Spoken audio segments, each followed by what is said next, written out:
coming to you live from the City of Angels, Los Angeles, California. It's the Sheena Metal Experience with your host, Sheena Metal.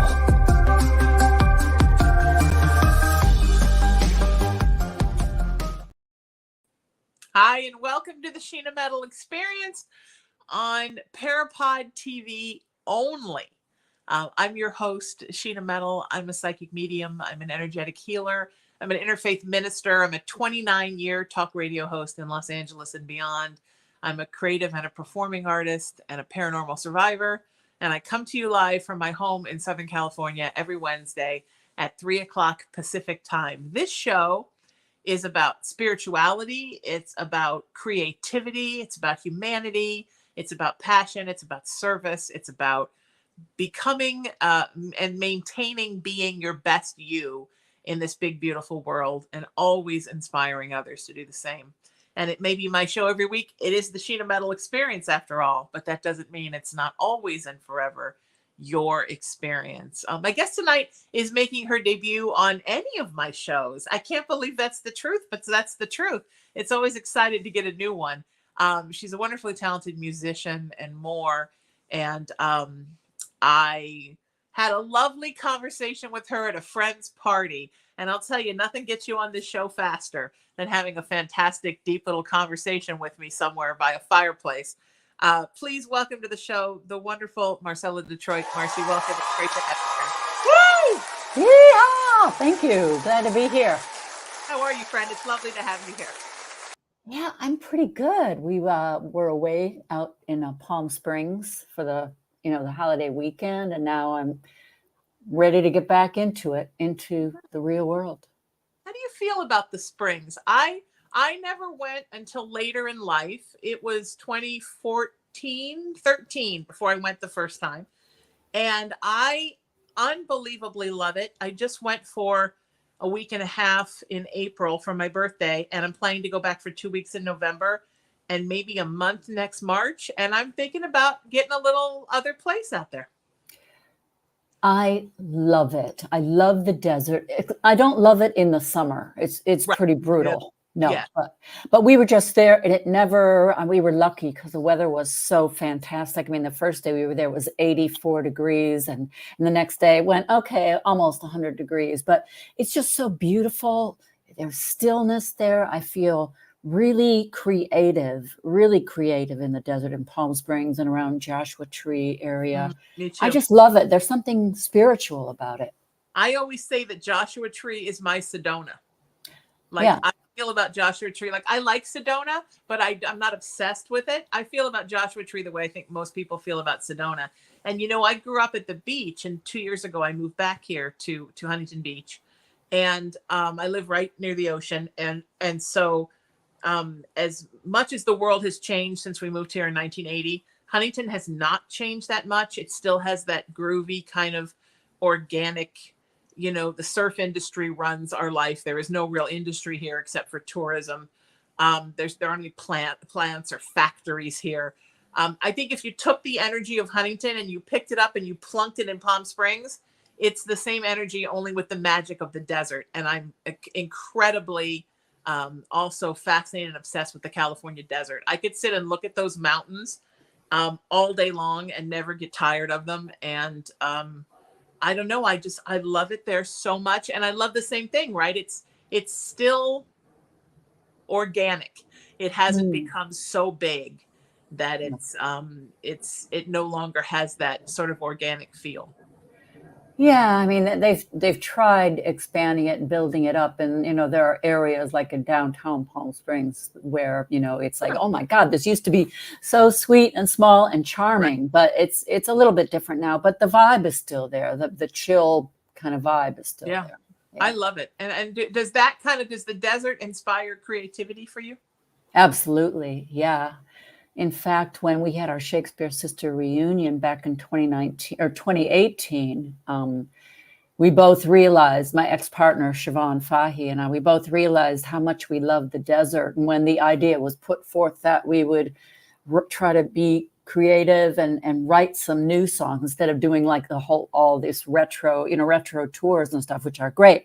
But it was suggested, why don't you guys try to write and see if you still have that magic? And we talked about places to do that. And Palm Springs, the desert came up, Joshua Tree. We were out there in Joshua Tree. I brought my little portable studio along, and it was it's just very conducive to being creative. There's something about it. I don't know, the air, it just feels different. Yeah, and extremely spiritual. I did a documentary out there 3 summers ago, where it was about looking for UFOs, for off-worlders in Joshua Tree. So they rented this Airbnb that was, 20 minutes into the mountains from Yucca. So there was nothing. I got lost coming back. I think I'd left the earth 3 times and came back. But there's so much activity there, not just off-worlders. I mean, you can literally see them when you look into you can definitely see what's satellites, and you can definitely see what's shooting stars, but you can definitely see what's neither. But also the earth spirits and the elementals just kind of walking around there because there's nothing else, where humans leave. I think spirits fill the space. And just fascinating to me that a place, I mean, I think the whole Southern California area has incredible energy that comes up out of the ground. But wow, it's very intense out there, and it's very intense here. When I was a kid, this part of Southern California was very evangelical, and so my mom and I kind of whispered about things in secret. And this house we now know is on an Indian burial ground. I moved back into my childhood home. And, no one ever talked about it. Now they call it Hauntington Beach, which I think is hysterical because there is a big wetlands here that was a native burial ground. And and we all kind of sit on water and sand here. So there's that same kind of magic energy. And I think all of that spiritual energy, that charged energy, if you tap into it, it just expands your creativity. It really helps bring the channel through. Yeah, I can see how it would do that. And also Palm Springs, the whole, all the desert areas were all occupied, Native American occupied, and they still own a lot of the land out there. Yeah. So and it's just spiritual. When you're in Joshua Tree, that people just have Joshua trees growing in their backyards. Yeah. I'm like, wow, you've got a Joshua tree. I can't even imagine. I would just sit out there with it all the time and talk to it. I know. We have a little cactus. It's not a Joshua tree, but it's a little thing that it started like this. It's on our front porch, and it's now huge. It's like 3.5 feet tall. Wow. And thriving. Yeah. I don't know what it is about the cacti, but I love it. Me too. And succulents. I didn't grow up with them. Is it because we didn't grow up out here with them that we're so fat? Like one of my biggest claims to my prides of my life is I have 2 palm trees in my front yard. I'm like, I have 2 palm trees. Like, I'm so excited. And all the California natives are like, yeah, whatever. And I'm like, no, whatever. Like, these are mine and they're palm trees. Yeah, they're fascinating. Why do you think you stay here? What is it about this area that keeps you wanting to be here? I don't know. I've had like a love-hate relationship with it ever since I got here. I just feel, I'm from the Midwest, and I feel people are more down to earth there. They're friendlier, and I have a problem with the people that live in California, Southern California. Anyway, I find them to be very unfriendly. All through the pandemic, as we were, trying to get out of the house a little bit and walking down the street, and everybody even got more introverted and into themselves, which is understandable. But now that is kind of over, I don't know. It's really hard to get a smile back or hello. So I came out here for business. It was either I left Detroit, I moved to Oklahoma. And then it was like, okay, believe it or not, that was a big music scene back in the day when I was there with Shelter Records and Leon Russell. And it was like, okay, after 5 years, it's either New York or LA. I couldn't handle New York. It was just, every time I went there, I got accosted in some way. I got robbed. I got goosed. I was walking down the street. I mean, I was like, I love to visit New York. It's really exciting to me. And I'm from Detroit, so I'm a girl from a big city, and I always have my big city blinders on. But I don't know, whenever I was in New York, I just felt I felt frightened, and maybe I was attracting it. I don't know, but it was either New York or LA, and I chose LA. And it's a little shallow, but I have a few good friends here. I have friends all over the world, so it's not really that important to me. I'm kind of a loner, really. Yeah. So I don't mind. Like a lot of creatives, we spend a lot of time in our own heads. I spend way too much time in my own head. Yeah. It needs help sometimes. It needs rescuing. But that's besides the point.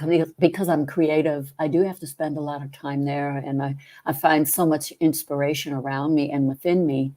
So I don't really mind it. But, it's the beauty of it, the not having to deal with, 6-foot-high snow banks that I grew up with and walked to school in. Yeah. And the weather is fantastic. I love it.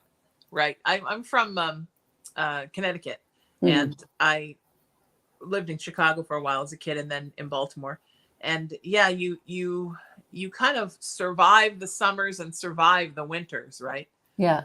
It's either 100% humidity, or it's 0 and 100% humidity. And right. You just kind of get used to that.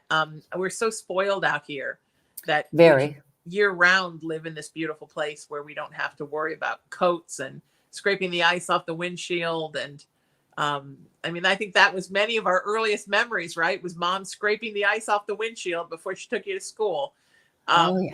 It's so, I don't know. And I just love the magic here. There's so many places I could go, and I think about it. I think about going back to New England. I think about going to Ireland, where my people are from. I think about going to Louisville, Kentucky, where my mother was born, which I think is beautiful. That is beautiful. But I think about the desert, but I always wind up coming back to living in this beautiful place and being drawn to the Pacific Ocean, which I just love so much. And I think it's very conducive to creativity. Now, maybe not for some people, right? Everybody has to find their place where it's easy for them to tap into the channel and create. Yeah, I think as a creative person, I can be creative anywhere. Yeah. I can sit anywhere and write something, but there is something very, very conducive to creativity here that I find I can tap into it anytime. Yes. Anytime that I feel the need or I get inspired, I can do whatever it is that I feel like I need to do. So I do love it for that. I find it inspiring. I always talk about that people talk about people coming, that people coming here because the entertainment industry was here. But I think the entertainment industry came here because the energy of this place drew it here. Maybe so. Before there was an entertainment industry, there was this sort of magical land that was beautiful for creating, and it brought people here. And then more people came, and more people came. And now people come because they know it's an entertainment industry. But back in the days of, silent films, when nobody knew why everybody was coming, it was just that the energy drew people here. And I think it keeps a lot of us here, which I think is awesome. Now during the pandemic, did you create a lot? Because you had all this time, we all had all this time, right? To do whatever it was that maybe we didn't have the time to do before. For you, was it a creatively affluent time when the music was just flowing? Oh, absolutely. Right now I'm looking out the window of the room, which is where my studio is. It's portable. It can be anywhere in my house and it moves around. But all I could do was be creative. That was the only thing I could do to stay sane. I wrote within the first year, I think I wrote 70 songs. When I think about it now, it's really, not that much, but it was a lot for me, to just sit here and keep writing and writing and writing. I wrote a song about Mother Nature. I wrote about the pandemic, calling it like a vicious bitch. It can be so beautiful. And then all of a sudden it deals you this pandemic. And so I wrote a song called Vicious Bitch, which is about that, and just about relationships, about people, about things I was observing, politics, you name it, whatever. But it was a very creative time for me because it was my way to cope with what was going on in the world, but also in my country, in our country. That's beautiful. Yeah, 100%. Did you, do you, so when you write, because 70 songs in a year, I mean, you said it doesn't seem like that many. I think to a lot of people who write songs, it seems like an unbelievable amount of songs.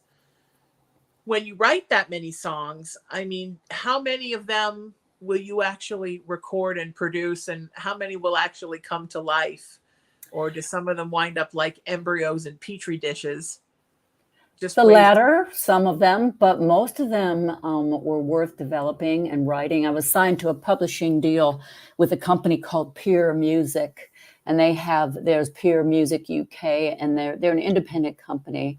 And I remember Linda Perry was signed to them. I don't know if she's still with them. She's a world-class, world-renowned songwriter from Four Non Blondes.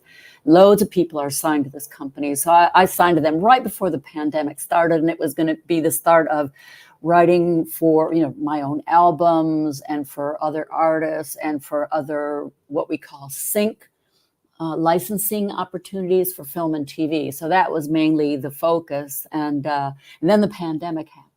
But I kept writing anyway, and I kept getting information from my publishers. We need songs about this and that. And, I kept complying and writing happily for lots of different TV shows and films and stuff.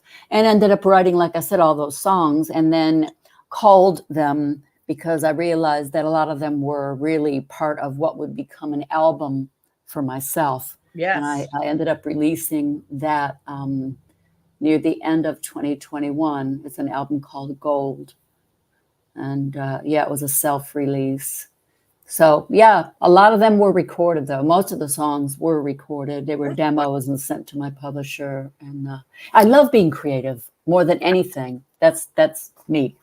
Well, it keeps you healthy, right? I mean, I think when I hate to use the expression use it or lose it, but I just did.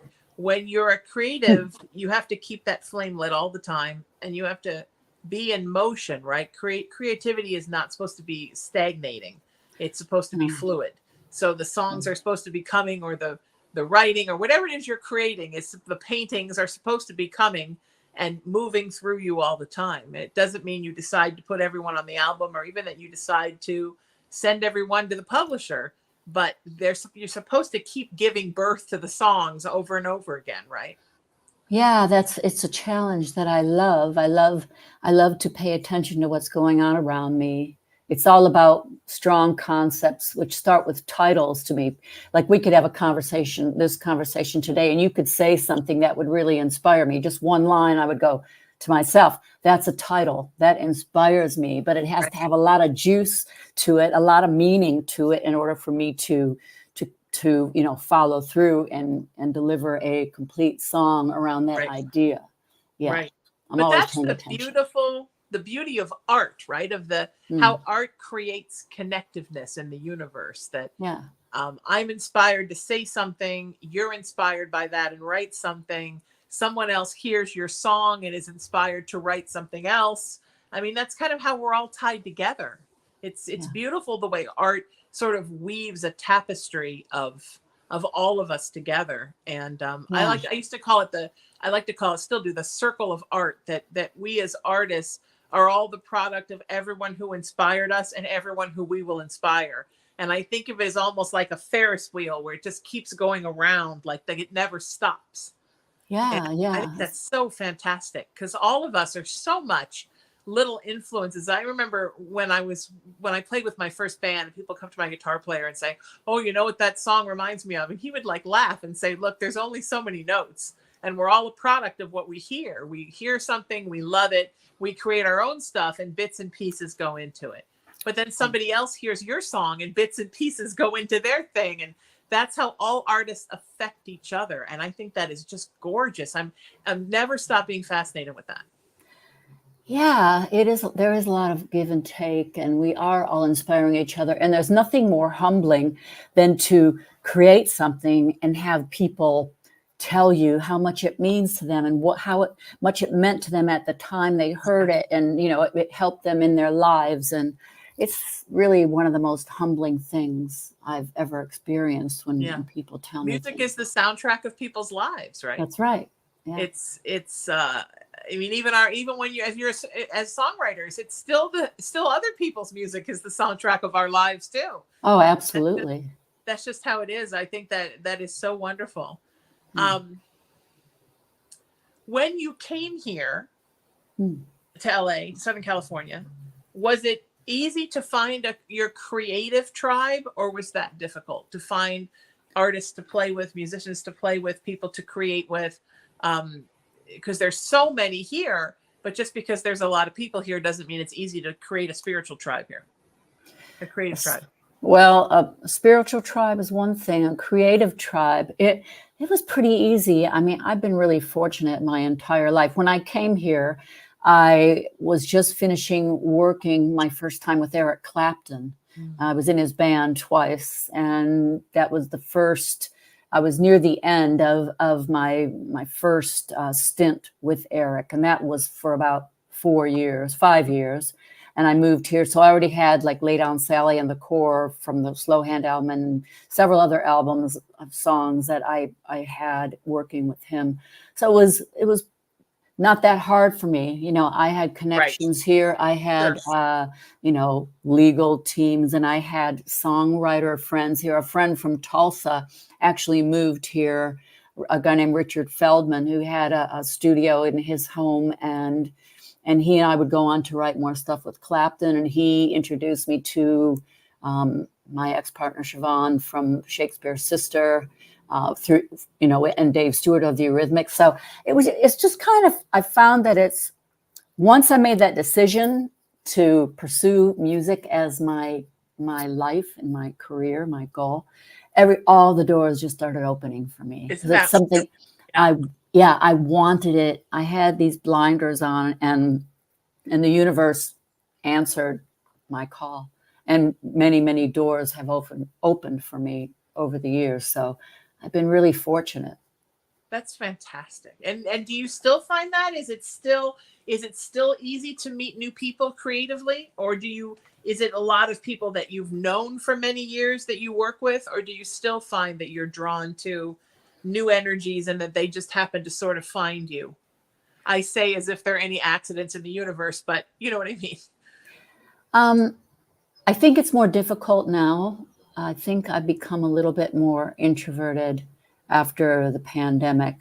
I think a lot of us have, but I'm trying to get out there. I've been meeting some amazingly talented females out there who I've been doing a little bit of work with, and want to do more work with others. I've been working by myself mostly, over the last 4-5 years. Right. But now I'm starting to get out there and meet other people to possibly work with. So I love that. Yeah. I think it's important that we do that. I mean, I think it's important that you know how to create on your own. Yeah. It's hard for people, I think, that can't create on their own. Yeah. But I also think it's wonderful to find other people to work with, to have that shared soul experience. Because there really is something incredibly intimate about writing a song with someone. It's difficult, if you're thrown into a room. I've done a lot of these songwriting camps where they gather people from all over the world, and suddenly you're thrust into this room with say a group of like 3 people, and you're expected to write a song by lunchtime. And it sometimes can be like pulling teeth, because you don't have the same sensibilities, you don't have the same agenda, you don't have the same, goals, perhaps. Sometimes it works like incredibly well. Like my publishers called Wise Music sent me on this trip to London, and then to do a lot of songwriting there. And then they also sent me to Greece, to Santorini, and I ended up writing with these 2 guys that I had never met before, but we wrote a song that was actually in Eurovision Song Contest, which is a pretty big deal. Not people in America don't really know about it much, but it's viewed by a few 100 million people. It's very important every year. In fact, they just had a recent Eurovision earlier this month, and it was performed by this girl named Sil, who represented Belgium. So you just never know what's going to happen. Sometimes nothing happens. with what you do.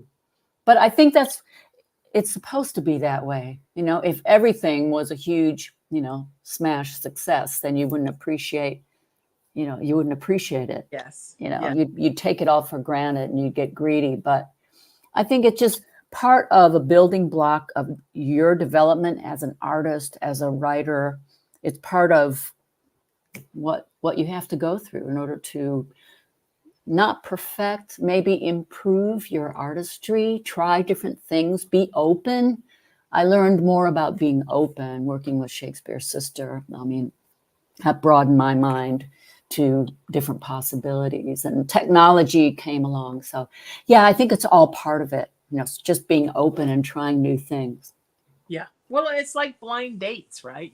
You're thrown into a room with somebody, and either there's chemistry or there isn't. And exactly. Magically surprised, and songs just start popping out.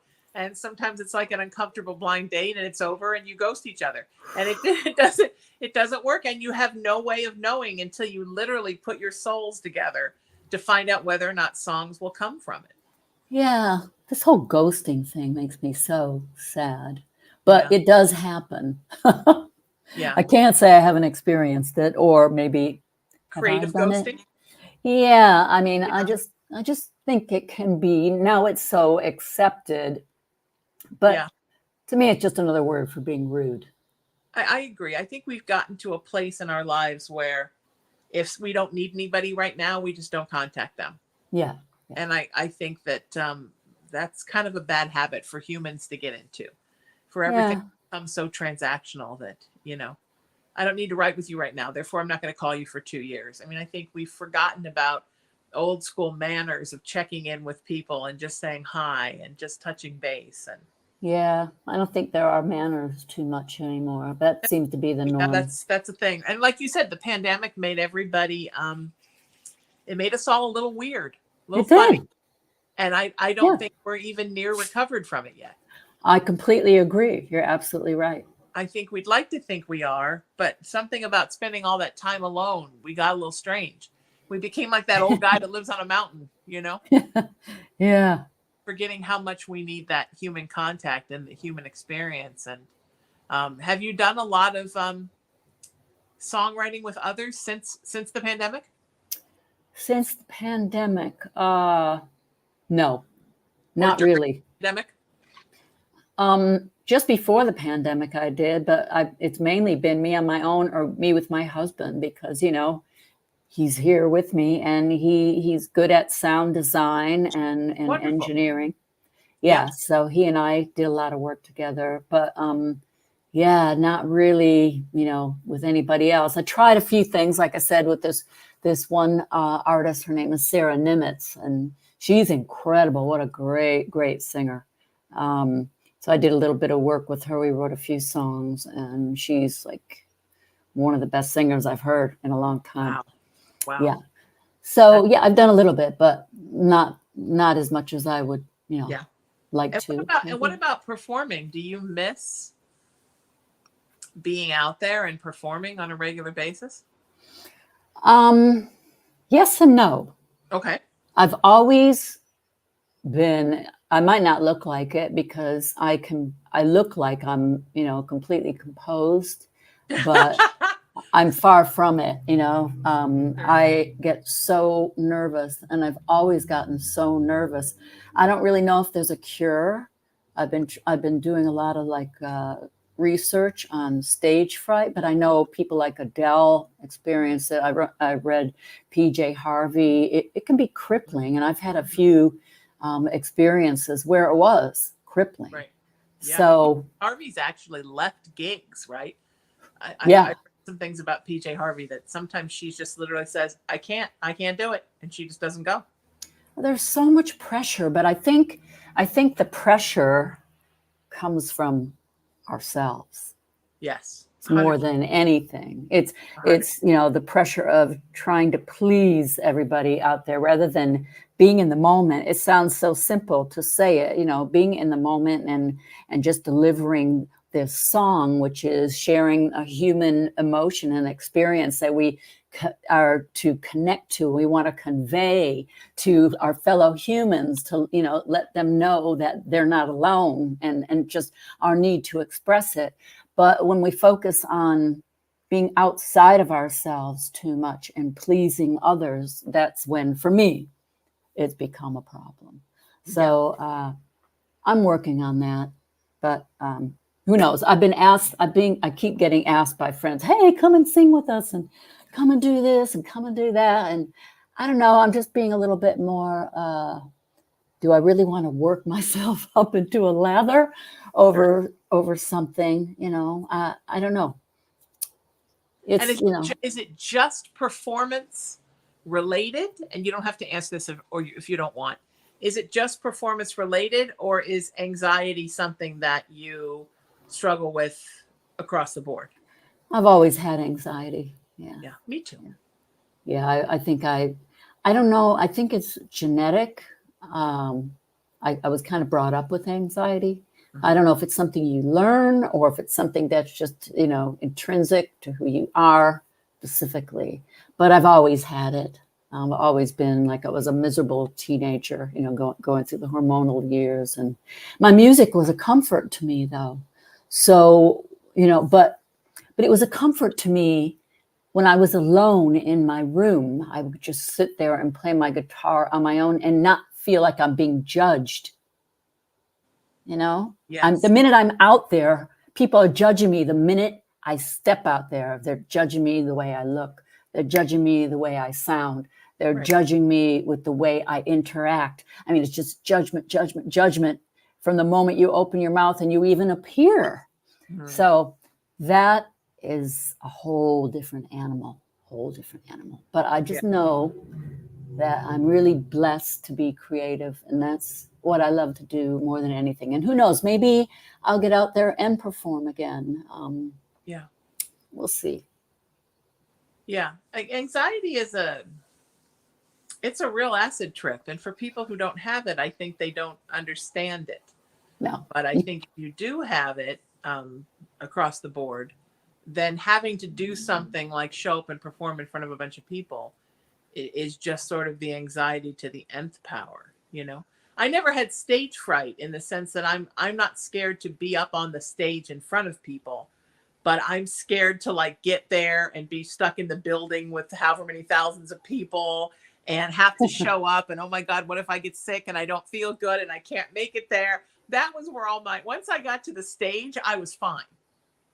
It was getting to the stage. And it's, you know, when I was in my band, my guitar player, who was my partner at the time, he was always so good about it. Like, he would have to go on ahead and then I would have to psych myself to getting there. And this was like when I was in my late 20s.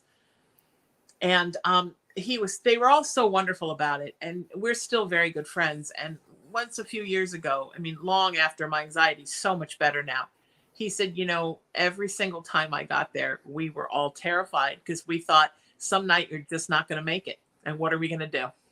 And it never occurred to me how much pressure I was putting them all in, because my anxiety was giving them anxiety, you know? Yeah.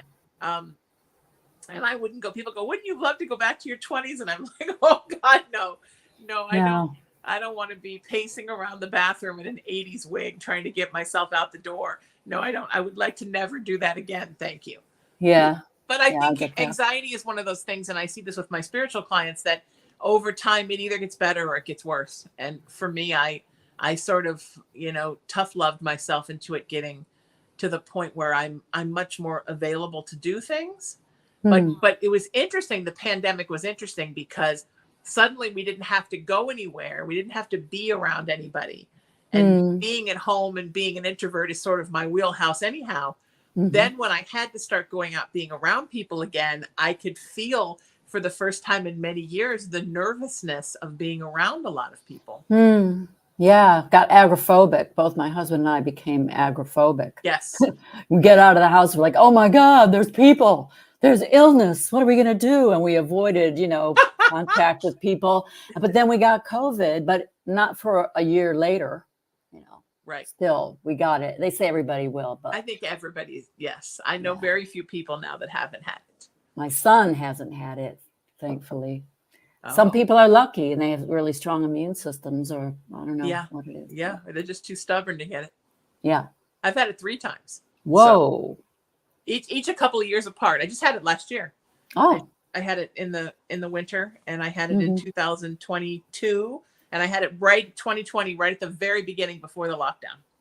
Oh, wow.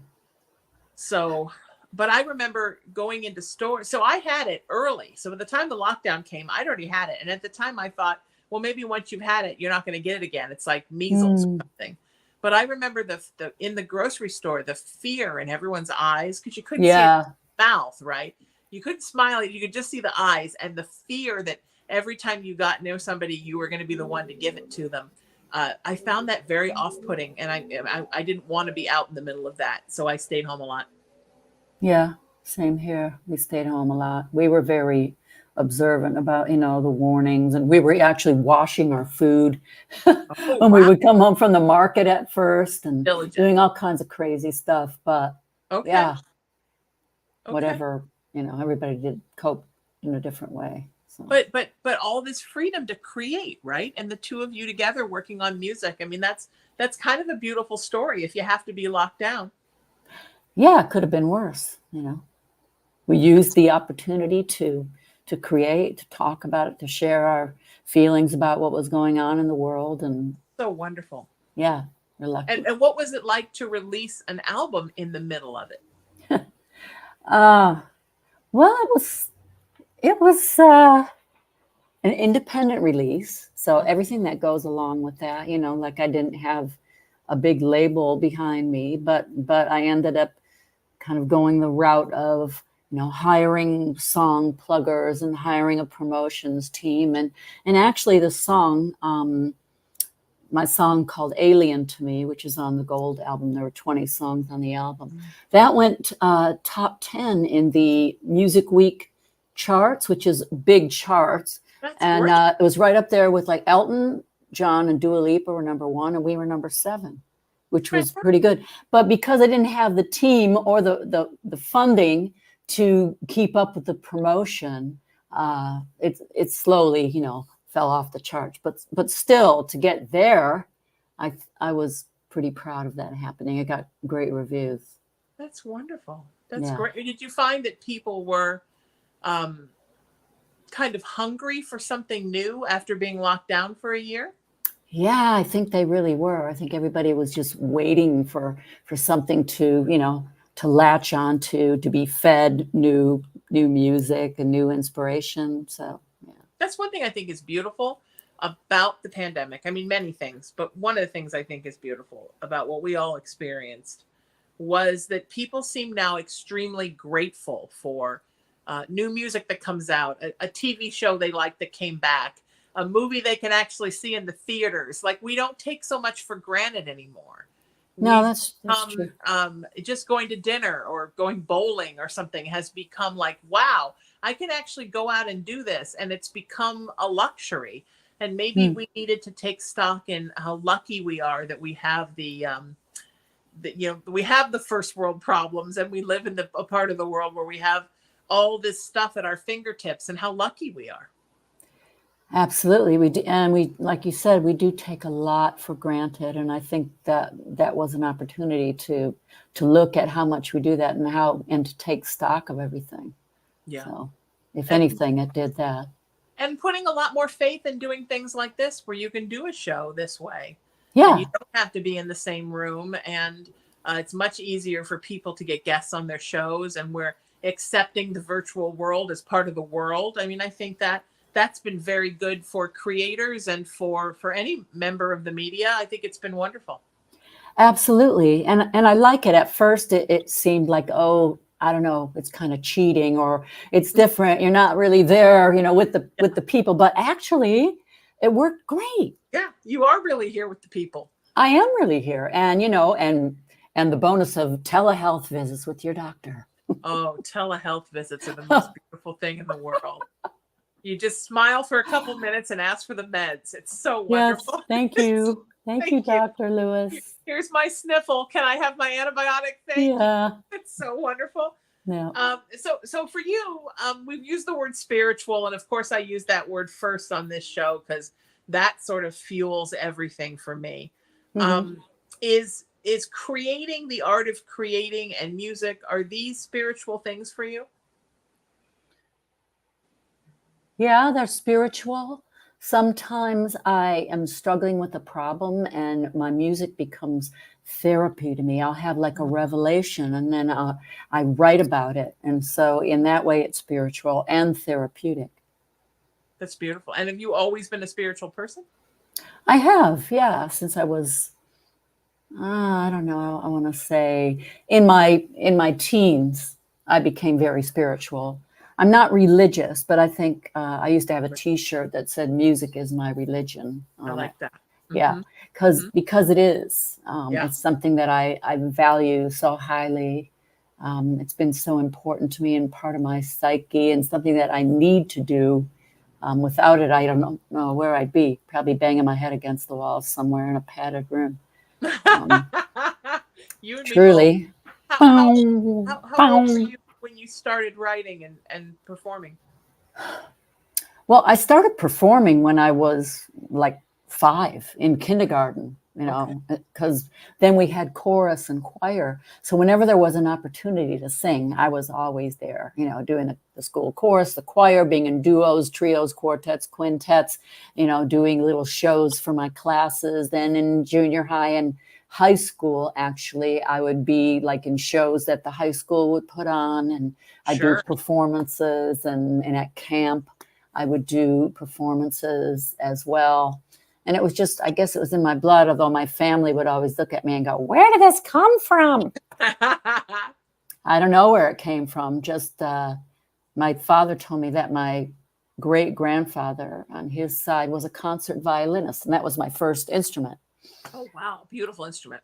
Yeah. So I wanted to play the harp, but they said, "Oh, no, it's too big and too expensive. And you can't really cart that to school in a snowstorm." And I was like, yeah, I guess you're right. All those things are true, but still it's the harp.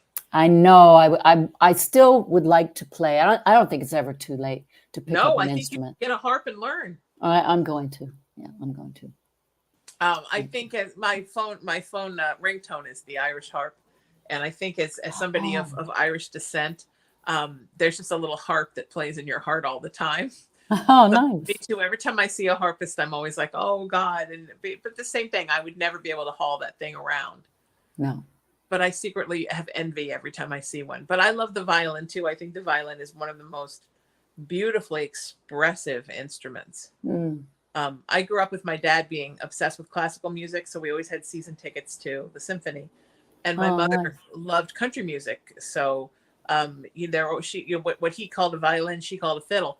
And so to see how the violin played all these different parts. And then I grew up as a kid in the 70s when a lot of the progressive rock bands had violin players. So to see like all the different places it could go and the different parts it could play and how it was always so beautiful, but always so different, has always fascinated me. Yeah, I love it. I don't still play, but when I was pregnant, I was visiting Detroit, and my sister played the violin as well. So while she was out, I was like to my mom, I said, "I'm going to take her violin and take it home with me back to LA." And it was okay with everybody. So I took it and I tried to play, but it sounded awful. It was really screechy and terrible. I quit playing the violin at a time that was a transitional time. If I would have kept up with it for a little while longer, I would have mastered my tone and my technique and my vibrato much better. So unfortunately, it's not so good, but I can still read and kind of play. In fact, my husband and I were playing music the other night, and picked up the violin, and it really needs a new bow. And another string, one of the strings broke. But we were able to get sounds out of it, albeit pretty screechy. Yeah. But we need to get it repaired because I do still secretly love it. That's so beautiful. I started with the guitar when I was 4. and I quit at the same time, like when I discovered acting in high school. And so I always laugh when people say, "Can you still play?" I'm like, "Yeah, when I was really good when I was 4, and I still play like somebody who plays really well and is also 4." So, well, that's good. That's all right. But I do. I think about taking it up again, and then moving back into this house 2 years ago. My mom played the piano, so we have a Yamaha upright in the dining room. Nice. And I think I'm going to tune that up and pick that back up again, because I haven't played that since I was in elementary school. Just not because I expect any big thing to come from it, because now when I'm in a band, I'm happy to have, really good musicians play, but just for myself, just to allow the music to move through me. Yeah, it's for your own enjoyment. Therapy. Yeah, just 100% for therapy. I always dreamed of having a piano, because we used to go to friends' houses, and this one good friend of the family had a piano. So whenever we'd go over there, my dad and I would get on the piano and play stuff. He taught me how to play Sentimental Journey, boom, boom, boom, boom, boom, boom, boom. And so I love it. And so I finally got a baby grand.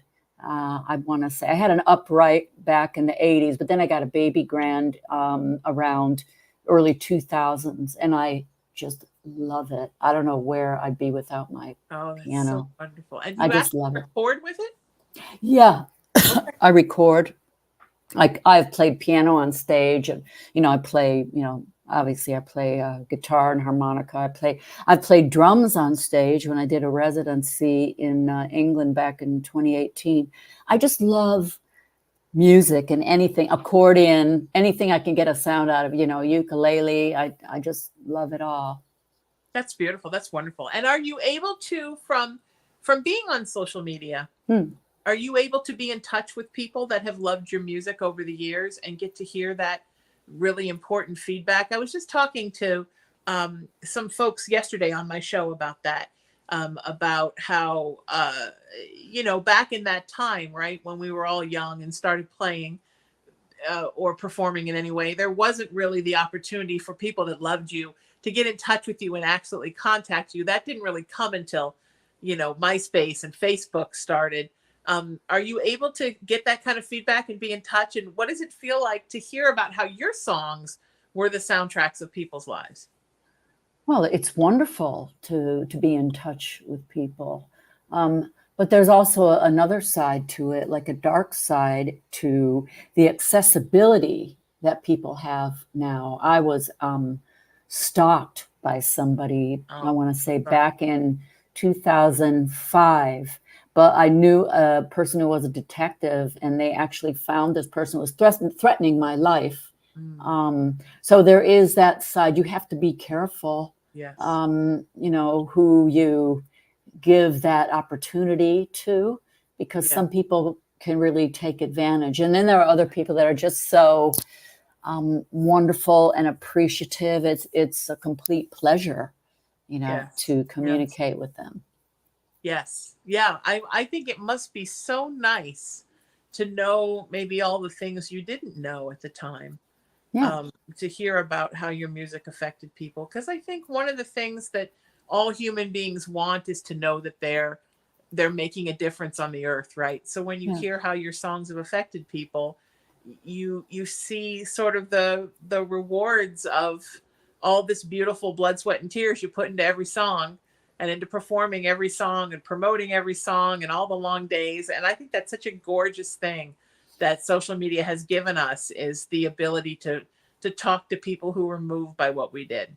Absolutely. It is wonderful. And like I said earlier, it's a really humbling experience. When people say, I had one person say to me, your music actually saved my life. I was thinking of taking my life, and your song came on the radio, and suddenly it just woke me up, and I realized what I was doing. And that's like, oh my God, I don't know what to say to that. It's just beyond humbling. And I'm so glad that, you were able to relate to it in some way, and it helped you and it saved you. I mean, that's like, wow.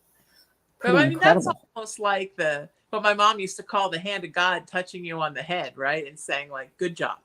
I mean, it makes so much of everything worth it to know that something you did moved someone. Absolutely. And I'm humbled and grateful beyond. That's something that my little mind, my soul, my creative spirit, whatever created could actually help somebody. It's phenomenal. I'm sure there are many, many somebodies, my friend. Thank you so much for being here. Will you come back and do this again? And maybe we'll play some music. I would love that. That'd be great. I'd love to. Thank you. Where can people find you? Where can they get a hold of your new album? Where can people find you? Okay, well, I should mention that my Jewel album that was released 30 years ago is celebrating its 30th anniversary. It was released on London Records and is going to be re-released. It's a 30th anniversary version that is being released on my birthday, June 21st. And yeah, and it can be purchased if you go to my website, marcelladetroit.com or marcelladetroit.rocks. You can order it there. There'll be a link in the bio. Order the vinyl. And there's also 2 CDs that have remixes and a few songs that have never been heard before, and a song that my husband wrote to me after we first met called Out of My Mind. We did a duet version of that. That's one of the CDs. Yeah, so they can find it there. I'm also on Facebook just as Marcella Detroit and Marcella Detroit Official. And I'm on Instagram, Marcella Detroit Official. I'm everywhere. Awesome. That's so wonderful. I love that. I love that. I love all of that. Do you still have your vinyl? My what? Do you still have your vinyl? Yeah. Me too. I have all my vinyl. Yeah. I don't have everything. But what do you have? Everything? You have all your vinyl? From childhood. I have all of it. And now I have my mom's too. I have everything. Wow. I think vinyl is a magic gift. And I love that it's still alive, that we're still making turntables, and that vinyl is coming back. I love it. And the album looks so cool. It's a sapphire color vinyl. It's gorgeous. Really, really cool. Yeah. That's wonderful. Thank you so much for being here, my friend. What a joy to have you. And I can't wait to have you back. Thanks. I would love to, Sheena. Thank you so much. Yay. The wonderful Marcella Detroit. So amazing. Thank you so much, sweetheart. Thank you to Parapod TV for having us, to its owner and operator, Tony Sweet, my dear friend, for allowing us to be part of his television family, and to my engineer and producer, Emery. You are the wind beneath my wings, and I don't know what I would do without you. My wonderful guest, Marcella Detroit. Please go and find her everywhere, and you can find any information on my website, which is sheenametalspiritual.com. Also, please find me everywhere on social media at Sheena Metal. And if you'd just like to be my text friend, send me a text message. Here's my phone number, 818-437-0886. Send me a text. I would love that. And let's be in touch. We're here every Wednesday at 3 o'clock Pacific time, only on Parapod TV. It's the Sheena Metal Experience. I'm Sheena Metal. Till I see you next time, seek peace, live in love, lead with kindness, embrace unity, always work to raise your vibration, and know that you are loved and you are loved, and you're super loved by me. I'm Sheena. I'll see you next time. Namaste. Stay beautiful. We'll see you next week, and you take care of you.